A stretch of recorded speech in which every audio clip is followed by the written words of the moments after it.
কি অবস্থা সবার? কেমন আছেন আপনারা? আশা করি সবাই ভালো আছেন। আচ্ছা, লাস্ট দিন আমরা যেটা করছিলাম সেটা হচ্ছে ক্যাটেগরিটা ক্রিয়েট হইছে। বাট আমাদের এখানে ক্যাটেগরিতে ২ টা ফিল্ড আছে। দেখেন ক্রিয়েটেড বাই, আপডেটেড বাই। এটার ডাটা আমি বলছিলাম যে এখান থেকে আমরা দিব না। এই যে এখান থেকে আমরা ডাটাটা দিব না। অটোমেটিক্যালি এই ডাটাটা হবে আ সেট হবে। এখন অটোমেটিক্যালি আমাকে কেন করতে হচ্ছে? দেখেন আমার যতগুলি টেবিল থাকবে প্রত্যেকটা টেবিলেরই লগ থাকতে হবে। অর্থাৎ কে এই ডাটাটা ক্রিয়েট করছে, কে আপডেট করছে, কতবার আপডেট হইছে, আপডেটের হিস্ট্রি কি, কি ডাটা চেঞ্জ হইছে। এই প্রত্যেকটা জিনিস আমাদের থাকবে। ইভেন কে ডিলিট করে দিছে সেই ডাটাটাও আমার লাগবে। ঠিক আছে? অর্থাৎ ইচ অ্যান্ড এভরিথিং যেন আমার কন্ট্রোলে থাকে, আমি ডাটাটা ট্র্যাক করতে পারি। এজন্য হচ্ছে এই ব্যবস্থাটা করা। তো আমি যদি ক্রিয়েটেড বাই আপডেটেড বাই এটা প্রত্যেকটা কোয়েরিতে লিখতে যাই কোনো মানে বারবার একই কোড আমার লিখতে হচ্ছে। তো এটা খুব সহজে করা যায়। যেটার নাম হচ্ছে বুট মেথড, গ্লোবাল স্কোপের আরকি বুট। আচ্ছা এটা কিভাবে করে আমরা একটু দেখি। আমরা যাবো হচ্ছে মডেলে, মডেলের ভিতরে আমি একটা ফোল্ডার নেই। বলি হচ্ছে ট্রেইট। ট্রেইট কি জিনিস মনে আছে আপনাদের? আমি একটু ট্রেডটা নিয়ে আলোচনা করি আপনাদের। ট্রেড হচ্ছে মেইনলি দেখেন প্রোগ্রামিং ল্যাঙ্গুয়েজে আমরা যখন ইনহেরিট্যান্স করি, একটা ক্লাসকে এক্সটেন্ড করি যে দেখেন আমাদের কন্ট্রোলার এক্সটেন্ড করা আছে। ওই যে কন্ট্রোলার ক্যাটাগরি কন্ট্রোলার যেটা এক্সটেন্ড করতেছে কন্ট্রোলারকে। আবার ক্যাটাগরি যে আমার মডেলটা আছে এই ক্যাটাগরি মডেলটা এক্সটেন্ড করতেছে মডেলকে। এখন আমি যদি চাই আরো একটা ক্লাসকে এক্সটেন্ড করব অর্থাৎ ক্যাটাগরি এক্সটেন্ডস মডেল এবং কন্ট্রোলার ২ টাই হবে। এইটা পিএইচপিতে পসিবল না। অর্থাৎ মাল্টিপল ইনহেরিটেন্স পিএইচপিতে পসিবল না। Multi level possible.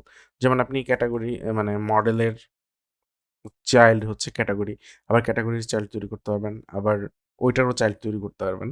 Multi level possible but multiple possible না। অর্থাৎ একই সাথে আপনি ২ টা ক্লাসকে এক্সটেন্ড করতে পারবেন না। তো এই সমস্যার সমাধানের জন্য আসছে হচ্ছে ট্রেড। ঠিক আছে? মানে এখানে ট্রেডটা কিভাবে ইউজ করে যে দেখেন হ্যাশ ফ্যাক্টরি এটা একটা ট্রেড ট্রেডটা ইউজ করতে হয় এখানে ইউজ হ্যাশ ফ্যাক্টরি। আচ্ছা তো আমরা এই ট্রেড নামে একটা ফোল্ডার নিলাম। ফোল্ডার নিয়ে এর ভিতরে আমি একটা ট্রেড নিব। আমি বলি হচ্ছে ক্রিয়েটেড আপডেটেড বাই। ওকে এটার নেম স্পেস লাগবে একটা নেম স্পেস দিয়ে দেই হচ্ছে আমি app model trade. Okay fine. এরপরে এটা হচ্ছে ট্রেড ক্রিয়েটেড বাই। আরে অটো সব চলে আসছে, এত অটো দরকার নেই। আচ্ছা এটা হচ্ছে আমার ট্রেটের নাম, নেম স্পেস দিলাম দিলাম ঠিক আছে। এবার আমাকে একটা ফাংশন লিখবো আমি ফাইনাল। মানে ফাইনাল কেন করে ফাইনাল করার কারণ হচ্ছে নেক্সটে যাতে এটাকে আর ওভাররাইড করা না যায়, এই জন্য হচ্ছে ফাইনাল করা। ইম্পর্টেন্ট না, নাও করতে পারেন আপনি চাইলে। পাবলিক স্ট্যাটিক ফাংশন হইতে হবে, স্ট্যাটিক ফাংশন। ফাংশনের নাম কি হবে? ফাংশনের নাম বুট।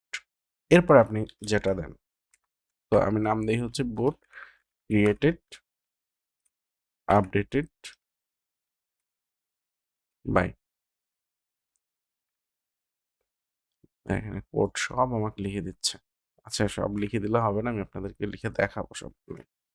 এটা খুবই ইম্পর্টেন্ট একটা পার্ট, আর এই পার্টটা মিস করে গেলে আপনাদের প্রবলেম হয়ে যাবে।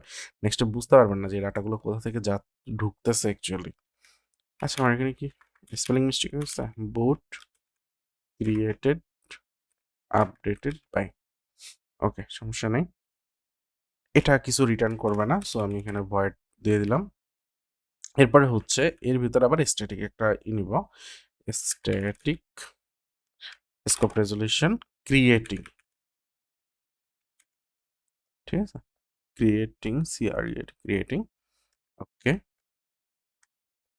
এই ক্রিয়েটিংটা হচ্ছে একটা ফাংশন, এর ভিতরে আমি আবার স্ট্যাটিক প্রপার্টি একটা নিব, স্ট্যাটিক। স্ট্যাটিকটা না দিলেও হয়, সমস্যা নেই, আপনারা এখান থেকে ফাংশন লিখে দিতে পারেন। ফাংশনের প্যারামিটার আসবে হচ্ছে মডেল।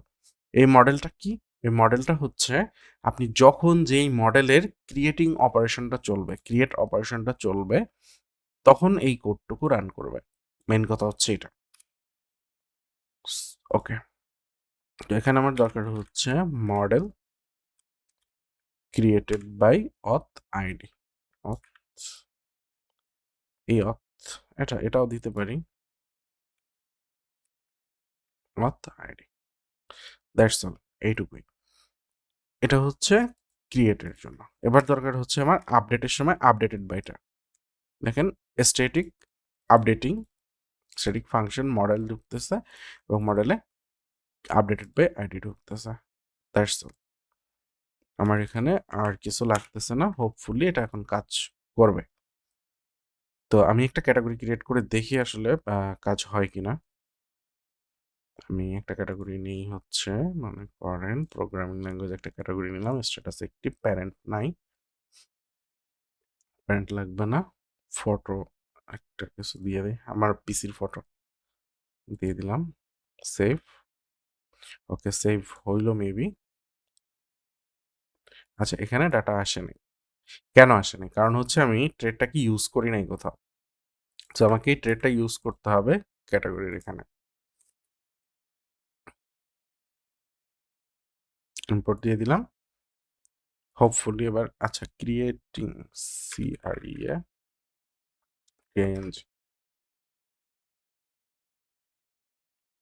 ওকে, স্পেলিং মিস্টেক ছিল। আর হচ্ছে এই ট্রেডটাকে এখানে ইউজ করতে হবে, যে হ্যাশ ফ্যাক্টরি এর পরে ইউজ করতে হবে প্রত্যেকটা মডেলে।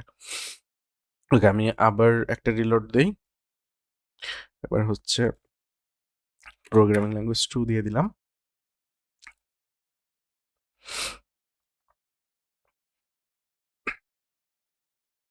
সেভ। ওকে, সেভ হয়ে গেছে। এবার দেখেন এই যে ক্রিয়েটেড বাইটা অটোমেটিক্যালি চলে আসছে। এবং আমরা যখন আপডেট করবো, আপডেট করলেও আপডেটেড বাইটা অটোমেটিক্যালি চলে আসবে।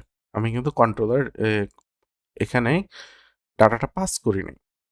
সো এখন সে অটোমেটিক্যালি এখান থেকে ডাটা নিতে থাকবে যখন সে ক্রিয়েট করবে, আপডেট করবে। এরকম আমরা ক্রিয়েটিং, আপডেটিং, শোয়িং, এরকম অনেকগুলো ফাংশন আছে, মানে যতগুলা ডাটাবেজ অপারেশন আছে সবগুলোরই ফাংশন আছে। এখানে এভাবে ডিফাইন করে দিলে অটোমেটিক্যালি কাজ করবে।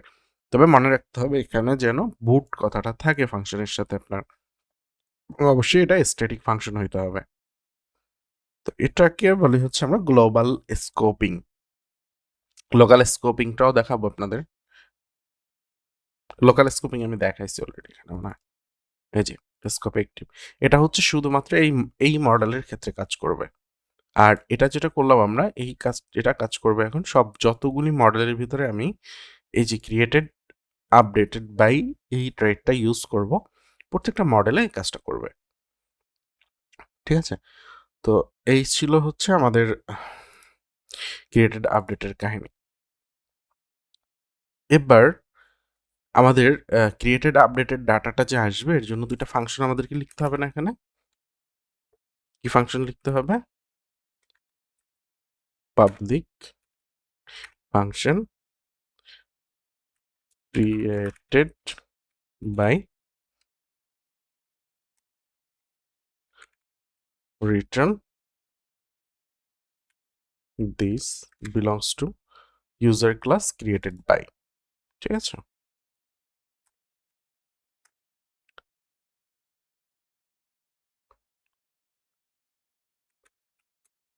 ফাংশন রিটার্ন করবে সে belongs to। ওকে, আরেকটা ফাংশন আমাদের লাগবে, সেটা হচ্ছে updated by.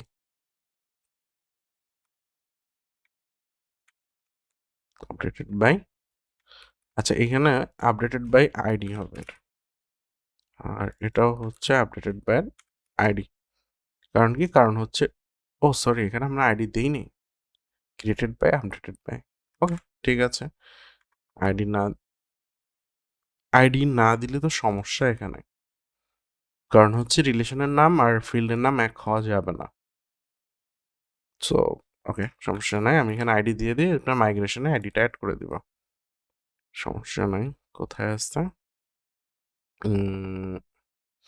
মাইগ্রেশনস, database, migration, category table না, এখানে আপডেটেড বাই আইডি, ঠিক আছে। ওকে, তাহলে এখন এটার কাজ কিভাবে করব, আমাকে ব্যাচটা একটু দেখে আসি। মাইগ্রেশন ব্যাচ, এটার জাস্ট ব্যাচটাকে আমি 2 করে দিই, 2 করে সেভ করে দিলাম। এবার হচ্ছে আমি যদি মাইগ্রেট রোল ব্যাক করি, PSP artisan migrate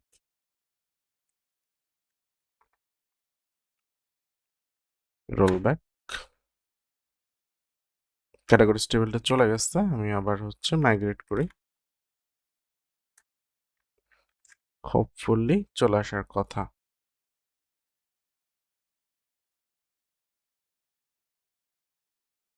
column created by order clause, আচ্ছা ওটা ক্লোজ না করলে এটা ঝামেলা করে। Okay, created by updated by ID হয়ে গেছে। এখন এইরকম সমস্যা তো আমাদের নেক্সটও হতে পারে। কোনো টেবিলে হয়তো আমি দেখা গেল ক্রিয়েটেড বাই করে দিলাম, কোনো জায়গায় হচ্ছে ক্রিয়েটেড বাই আইডি করে দিলাম, বা কোনো জায়গায় ক্রিয়েটেড বলে দিলাম। তো এটা যাতে ইউনিফর্ম হয়, মানে একই রকম হয়, এর জন্য হচ্ছে আমি স্টাব চেঞ্জ করব। স্টাব নিয়ে আসলে আপনাদের আইডিয়া আছে কিনা জানি না। আমরা যখন এখানে কমান্ডগুলো লিখি, পিএসপি আর্টিসান মেক অমুক মেক তমুক, এই তারপরে যে ফাইলগুলো জেনারেট হয়, এই ফাইলগুলো কোথা থেকে জেনারেট হয়? কোশ্চেন আছে আপনাদের মনে? যেমন আমি একটা কাজ করি, আমার এখানে যেগুলো আছে আমি এটা একটু কমিট করে নিই।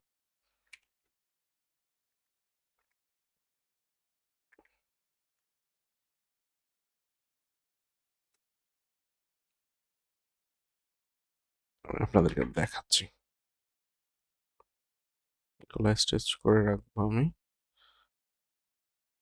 পুশও করে রাখি, ঝামেলা না হয়। ওকে, দেখেন আমি এখানে লিখলাম হচ্ছে পিএইচপি আর্টিসান মেক মডেল, মনে করেন এক্সাম্পল মডেল, হ্যাঁ এক্সাম্পল মডেল, ঠিক আছে। এবং মাইনাস এ দিলাম। এ দেওয়ার পরে দেখেন কত কিছু জেনারেট হয়ে আছে আমার জন্য। কি কি জেনারেট হয়েছে? কন্ট্রোলার জেনারেট হয়েছে। সো আমরা দেখি যে কন্ট্রোলার, এই যে কন্ট্রোলারের ভিতরে কোডগুলি, এই কোডগুলি কোথা থেকে আসতেছে? কোডগুলি তো কোথাও না কোথাও থেকে জেনারেট হচ্ছে, তাই না? তারপরে হচ্ছে আমি যদি মডেলের ভিতরে আসি, যে মডেলের ভিতরে কোডগুলি, এগুলি তো কোথাও না কোথাও জেনারেট হচ্ছে। তাহলে এটা কোথায় জেনারেট হচ্ছে সেগুলো আমরা একটু দেখব। তার আগে আমি যেগুলো জেনারেট হয়েছে এগুলোকে আমি একটু ডিলিট করে আসি। যে দেখেন কতগুলা ফাইল জেনারেট হয়েছে, দেখছেন? সুন্দর করে ফরম্যাট করে দিয়ে। সো এটা কিভাবে হয় সেটা আমরা একটু দেখি। ওইটাকে বলে হচ্ছে স্টাব, ঠিক আছে। আপনারা যদি একটু সার্চ দেন লারাভেল স্টাব লিখে, লারাভেল স্টাব স্টাবস, তাহলে চলে আসবে। লারাভেলের ডকুমেন্টেশনেই দেখি, লারাভেলের ডকুমেন্টেশন কই নাই।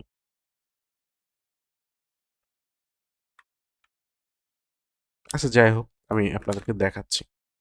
তো স্টাব জেনারেট করার জন্য দেখেন আমরা একটু এখানে আসি, এখানে তো স্টাব নামে কোনো ফোল্ডার নাই, তাই না? তো আমি এক কাজ করি, এখানে লিখি PSP artisan publish, sorry stub,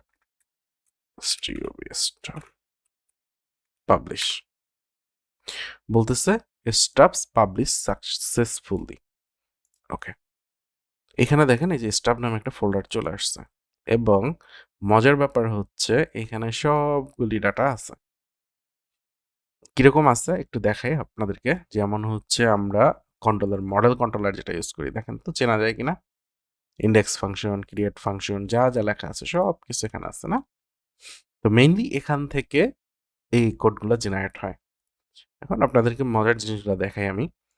এই যেটা, এইটাকে আমি নিয়ে যাব হচ্ছে স্টাবের ভিতরে, তাহলে এটা কোথায় থাকবে? মাইগ্রেশনের ভিতরে থাকবে। এটা দেখেন মাইগ্রেশন ক্রিয়েট, যে মাইগ্রেশন ক্রিয়েট, আমি এটাকে এখানে দিয়ে দিলাম। তো সুন্দর করে অ্যালাইনমেন্ট করে দিই, নাইস, এটা এখানে দিয়ে দিলাম। ওকে, আমার হচ্ছে মাইগ্রেশন হয়ে গেল। এরপরে আমার দরকার কি? এরপরে দরকার হচ্ছে আমাদের এই দুইটা ফাংশন। ঠিক আছে? এই ২ টা ফাংশন আমাদের দরকার প্রত্যেকটা মডেলের ভিতরে। তাহলে আমি এই কোডটা কপি করি। কপি করলাম, আমরা এখানে খুঁজি মডেল কই আছে? মডেল, এই যে মডেল স্টাব, ঠিক আছে? এখানে কোডটাকে আমি পেস্ট করে দিলাম। এবার হচ্ছে আমার এই নেম স্পেসগুলোকে ইম্পোর্ট করে দিতে হবে অবশ্যই, নইলে আবার ওই ইম্পোর্টে ঝামেলা করবে। তো তার আগে আমার এখানে আরো একটা জিনিস লাগবে, সেটা হচ্ছে ক্রিয়েটেড বাইটা লাগবে। ঠিক আছে? সো এটুকু আমি কপি করে নিয়ে যাই, এখানে ক্রিয়েটেড বাইটা বলে দিলাম। সাথে আমি আরো একটা জিনিস বলে দিতে পারি যেটা আমাদের বরাবরই দরকার পড়ে, সেটা হচ্ছে এই যে এটা ভুলে যাই আমি মাঝে মধ্যে, এটাকে আমি দিয়ে দিতে পারি। তারপরে হচ্ছে আমাদের এই স্ট্যাটাস অ্যাক্টিভ ইনঅ্যাক্টিভ এই জিনিসগুলা থাকে নর্মালি সবগুলি মডেলের ভিতরেই স্ট্যাটাস অ্যাক্টিভ ইনঅ্যাক্টিভ, এটা মোটামুটি কমনলি থাকে। তো সেটাকেও আমরা দিয়ে দিলাম। আচ্ছা, এবারে এগুলোর নেম স্পেস ইম্পোর্ট করতে হবে আমাকে। সো নেম স্পেসে কি কি লাগতেছে, ক্রিয়েটেড বাই আপডেটেড বাই এটা লাগবে আমাদের। সো এটাকে আমি বলে দিলাম এখানে। তারপরে লাগতেছে হ্যাজ ফ্যাক্টরিটা অলরেডি মনে হয় থাকার কথা, মডেল থাকার কথা, বিল্ডার থাকার কথা, বিলংস টু নাই, বিলংস টুটা দিতে হবে। আচ্ছা, বিল্ডারও নাই, বিল্ডার বিলংস টু এই দুইটা জিনিস এখানে দিয়ে দিব আমি। Builder belongs to, okay nice. আমাদের মডেলের কাজ মোটামুটি শেষ। আচ্ছা, বাকিগুলো আমরা পরে করব, কন্ট্রোলারেও আমাদের অনেক চেঞ্জ করতে হবে এরকম। তো এবার আমি হচ্ছে এই জিনিসগুলোকে একটু গিটে আবার দিয়ে নিই, সবগুলি গিটে আমি দিয়ে নিই। স্টেপস, এটাকে আমরা জাস্ট পুশ করে রাখি। ওকে, এবার আমি হচ্ছে একটা আবার এক্সাম্পলটা করি। Example PSP artisan make model example model -a, এটাকে আবার জেনারেট করলাম। এবার আমরা একটু এক্সাম্পল মডেলটা দেখি। অ্যাপ মডেল এক্সাম্পল মডেল, দেখেন তো কি অবস্থা। এটা চলে আসছে, আমাদের ক্রিয়েটেড আপডেটেড চলে আসছে, প্লাস হচ্ছে এখানে ক্রিয়েটেড বাই আপডেটেড বাই এই ফাংশনগুলিও চলে আসছে। মজা না? আচ্ছা, আরো মজার ব্যাপার হচ্ছে দেখেন মাইগ্রেশনের ভিতরেও চলে আসার কথা। মাইগ্রেশন আসি, ক্রিয়েট এক্সাম্পল টেবল এবং এক্সাম্পল টেবিলের ভিতরে দেখেন এই দুইটা জিনিস চলে আসছে। তো আমি এখন যতবার এই কমান্ড দিয়ে কোনো মডেল ক্রিয়েট করব, মানে এ দিয়ে মডেল ক্রিয়েট করলে তো অনেক 7-8টা ফাইল তৈরি হয়ে যায়। তো প্রত্যেকটা ফাইল আমি এভাবে মডিফাই করে কাজ করতে পারবো, আর যতবার আমি করব ততবার এরকম চলে আসবে, আমার অটোমেটিক্যালি এই কোডগুলো চলে আসবে, যে কোডগুলো আমাকে রিপিট করতে হচ্ছে। ঠিক আছে? সো আশা করি এটা আপনাদের খুবই কাজে দিবে, যখন একটা বড় প্রজেক্টে লং প্রজেক্টে আপনারা কাজ করবেন, তখন এই জিনিসগুলো আপনাদের অনেক ইফেক্টিভ হবে আশা করি। ঠিক আছে? তো আজকে আর ভিডিও বাড়াচ্ছি না, নেক্সট দিন আমরা কাজ করব হচ্ছে ইমেজ আপলোড নিয়ে, ফুল একটা মডিউল আমরা ডিজাইন করে ফেলবো। তো ক্যাটাগরিটা আসলে আমাদের অনেক টাইম লাগতেছে, কারণ হচ্ছে সব স্কেচ থেকে হচ্ছে তো, আর প্রত্যেকটা জিনিস আমি ধরে ধরে আপনাদেরকে বুঝিয়ে দিচ্ছি, দ্যাটস ওয়াই একটু টাইম লাগতেছে, স্লোলি যাচ্ছে। আমরা মানে ক্যাটাগরি 4-5টা ভিডিও অলরেডি করে ফেলছি। তো ধৈর্য ধরে আগান, ইনশাল্লাহ বেটার কিছু হবে। তো ভালো থাকবেন, দেখা হবে নেক্সট ভিডিওতে। সে পর্যন্ত বাই বাই।